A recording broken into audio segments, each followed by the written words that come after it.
ইমাম সাইদির মতো আলেম বানাও, তবেই তারা তুমি দ্বীনের কর্মী হতে পারবে।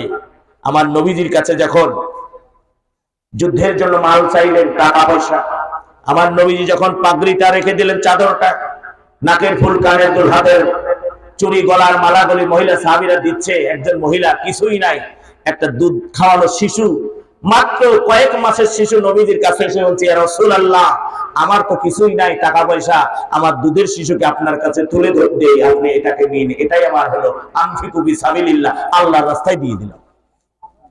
আল্লাহর নবী বলেন, তুমি কেন দুধের শিশু দিতে চাও? কারণ তারা ইসলামী আন্দোলন বুঝেছিল, কারণ শিশু সহ জেলখানায় ছিল, কিন্তু সে আবু তালেব আমি ভুলে গিয়েছিলাম। তার মানে এখন দেখেন না, বলে জঙ্গিবাদ বইলি ধরা পড়ছে, মহিলারা তাদের দুধের শিশু সহ জেলখানায় নিয়ে যায়। 1400 বছর আগেও একই ঘটনা আমার আলোচনায় আছে।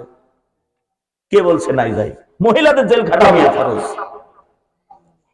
আমার নবীজি বললেন, বলি ইয়া রাসূলুল্লাহ, ইয়া হাবিবাল্লাহ, যেদিন হাসরের মাঠ বসে যাবে, যেদিন শহীদদেরকে বিনা হিসাবে জান্নাত দেওয়া হবে, আপনি যখন যুদ্ধের ময়দানে কাফির বেঈমান গুলি যখন তীর ধনুক গুলি মেরে দিবে, আমার এই দুধের শিশুকে ঢাল হিসাবে ধরবেন, যত তীর আমার শিশুর গায়ে লাগে শহীদ হয়ে যাবে, আপনি নবী হিফাজত হয়ে যাবেন।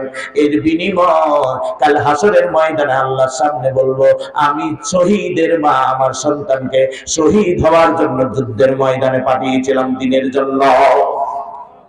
মানো সন্তানদেরকে দ্বীনি শিক্ষা দাও, ঠিক কিনা?